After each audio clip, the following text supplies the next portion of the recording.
Hello and welcome to today's talk. And I wanted to talk about something that was definitely near and dear to my heart and some research that I had did that was both troubling and not surprising at the same time. So I recently had some time to engage in an online community um, comprised of daughters of narcissistic parents, particularly mostly daughters of narcissistic fathers, which obviously is me. Um, and I kind of did some research and talked to a lot of different women in that group. And this kind of all coincides with me building out my mentorship program the way that I am right now. But there was something very surprising. So what I did was I took an assessment, not an assessment, a list of personality traits, and I asked for volunteers to fill out this personality survey. And I will say that these women went above and beyond, and I had 150 responses on this survey, blew me away. And when I took all that data together and kind of ran and saw, I made a word cloud of the most common personality traits. And a lot of people also chose to leave a lot of comments along with their responses, which was super helpful and super invaluable. So if you are the daughter of a narcissistic father, um, this will resonate very much for you.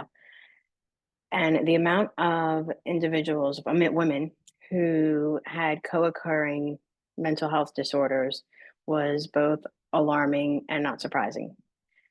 The two most popular words that women used to describe themselves was low self esteem and anxious and people pleasing. And none of this is surprising because I felt every one of their responses and I felt every one of their stories. And some of the things that I heard were absolutely heartbreaking. You know, the lack of trust in men, the lack of trust that they're even lovable or that anybody would even want to love them, the thought that they would never ever even be normal again. And it's heartbreaking. And it absolutely does not have to be that way. And I think that particularly with daughters of narcissistic fathers, it is very hard, or any parent really, but I talk about this a lot when you talk about trauma, and especially when it's trauma that has come from your family of origin, because these are the individuals who were supposed to love you. They brought you into this world and they didn't. And you lived in an environment where you may have walked on eggshells. You may have constantly been people pleasing. You constantly may have been seeking approval that you were never going to get because these individuals were incapable of giving it to you. And it has now translated into an alarming number of adults who cannot regulate their emotions, cannot be in stable relationships, and have all these co occurring mental disorders. And it's just incredibly sad. Now, I don't want this to be a pity party. And that was one thing that I tried to impart to everyone who told me their stories, and I'm so grateful that they did, is that it does not have to be that way. There is a difference, I think, in living in your victimhood and bemoaning the fact that you had a shitty ass situation because it absolutely was. I mean, there's no making that better. But we have a choice on whether we want to live in that space or we want something better because you don't have to live in that place. Um, and I tried to impart that as well as I could, and I'm not sure that it got through. Like I said, it's not without its challenges. Like I said, with my story, I have a degree in psychology, and it took me until I was 35 to finally break contact with my father.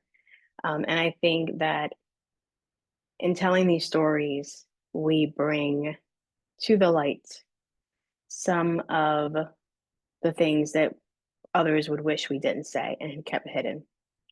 And I just wanted to particularly touch on daughters of narcissistic fathers, not just because of the research that I did and not because of my own personal experience, obviously being the daughter of a narcissist, but also to offer that there is a transformation that is absolutely possible. This does not have to be your story. It's only your story if you choose it to be. Now, like I said, you were dealt a shitty hand, but there is a world where you can be free from guilt, anxiety, and some of these disorders. There is a world where you are a confident woman who is capable of doing all the things. There is a world where you are absolutely a high achiever. There is a world where you can be the best damn mother you want to be if that is what you so choose.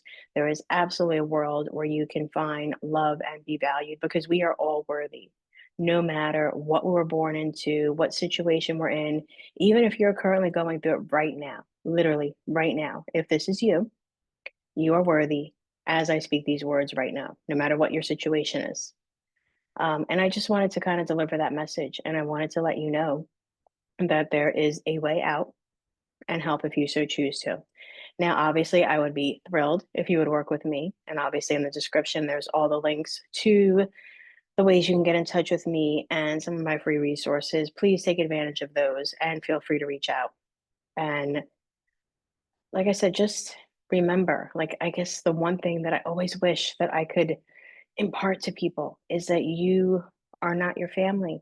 You're not what you were, your story.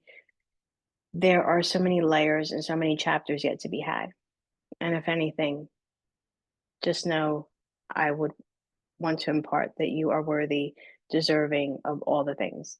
And you do not have to take this life you've been given and just let someone else dictate it for you. You are the author of your own story. So until next time.